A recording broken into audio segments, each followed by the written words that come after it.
mais que o Alan Patrick faça o jogo rodar, o Enner seja um baita centroavante, o jogo do Inter tá baseado em 3 jogadores, pra mim, na minha forma de ver. Fernando e os 2 laterais. Os dois laterais. Cara, o Fernando é o cara... tá jogando muita bola. Muito. Isso que o Fernando saiu no intervalo ontem. Acho que tava 2-0, já acho que até o Roger poupou. Mas acho que o Fernando é o cara que mais fez diferença desde que chegou no Inter, assim, pra dar uma É solidez pro engraçado, time, né? cara? O Fernando ficou tanto tempo na Europa e ele voltou pro Vila Nova. Voltou pro Vila Nova, exatamente. Mas Tava no Vila Nova, ele ficou 8 jogos, 10 jogos. Eu não lembro direito o que aconteceu, mas ele estava pra fechar com o Inter. Aí eu Foi acho pra que ficar próximo da família. próximo né, da que ele família que ele é de lá, e acho que ele é Sim, cria ele é do Vila Goiânia. Nova, né?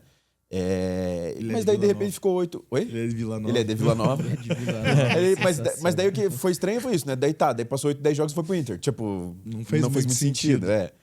Mas assim, cara, o que ele potencializa o jogo dos laterais é um absurdo, E daí também tem a qualidade dos laterais. O Fernando não é uma espécie de Fernandinho? Porque ele é o cara que... Jogaram juntos, Como é inclusive. que é? O Fernando não é uma espécie de Fernandinho. De Fernandinho. Eu de digo assim, Atlético. Alguém da família dele Pela- deve chamar ele de É, Fernandinho. pode ser. A família Fernando bem representada. Né? O Mas William é assim- chamado de Fernandinho na família dele.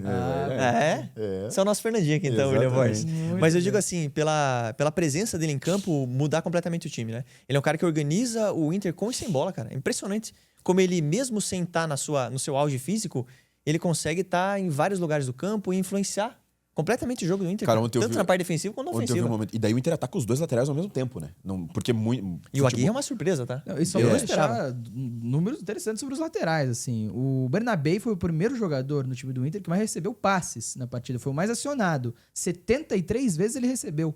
É muita coisa. O segundo foi o Vitão, o terceiro foi o Aguirre, né? O Aguirre recebe 53 passes. Então você vê como o Inter aciona tantos 2 laterais, né? O Bernabé muito mais, mas o Aguirre muito pela Eu direita. fiquei fazendo anotações, desculpa, Mati. Não, Anotações sobre o jogo ontem. E assim, eu cansei de ver os 2 no mesmo frame da imagem ali. Sim. Os 2 avançados. E uma hora me chamou muita atenção que o Aguirre tinha meio que ficado.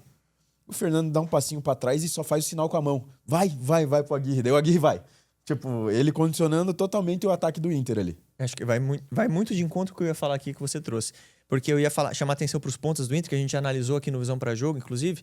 Vários jogos do Internacional aqui, que os pontas jogam muito por dentro e abrem essa passagem para os laterais, cara. E aí você vê como é tudo muito treinado, né? Até essa função que você falou do Fernando orientando o cara ali, o Aguirre, que seja, ou o próprio Bernabé, né? Porque o Fernando balança dos dois lados, né? Mas ele pende mais pro lado direito, tá? Pende mais pelo lado direito. Mas Pelo eu digo menos assim, ontem eu percebi isso. mas no Grenal que a gente trouxe aqui, ele pendia mais pro lado esquerdo. Mas daí o Alan Patrick, por exemplo, ia jogar mais com o Bernabé.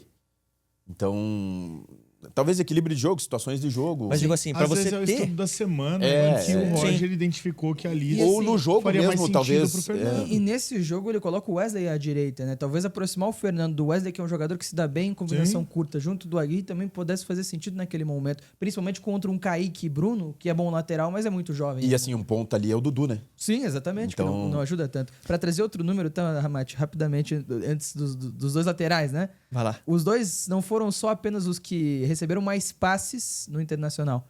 Também foram os que mais tiveram ações defensivas certas. Ações defensivas Ações certas. defensivas, 11 pra cada um, tá? 11 pra cada um. E os 2 pontas, o Carboneiro e o Wesley, foram os que mais duelaram no ataque. Os que mais tentaram duelos de ataque. Então, assim, é muito pelo lado do campo o jogo do Inter, né? Muito. Os 2 laterais a todo momento duelando, tentando roubar a bola. Os 2 pontas com o drible dos 2 lados do campo. E aí é uma vantagem que o Carboneiro tem ao Vitinho, né? O Carboneiro tem um drible melhor. O Vitinho é mais rápido, o Vitinho tem um corte pro meio mais desenvolvido. Mas você tem Wesley e Carboneiro como 2 caras de 1 contra 1 pesado, é muito forte pro Internacional. Mas daí quando ele procura um jogo mais tático, ele vai com o Vitinho, como foi contra o Flamengo. Ou com o Tabata, como foi no ano passado. É, O Tabata é que ainda hoje retornou não- é assim, isso. Mas o Tabata também vai ser esse cara. Mas em pegando um momento, né? pouquinho do gancho que o Mate falou dessa questão dos pontas afunilarem, você pega a própria expulsão.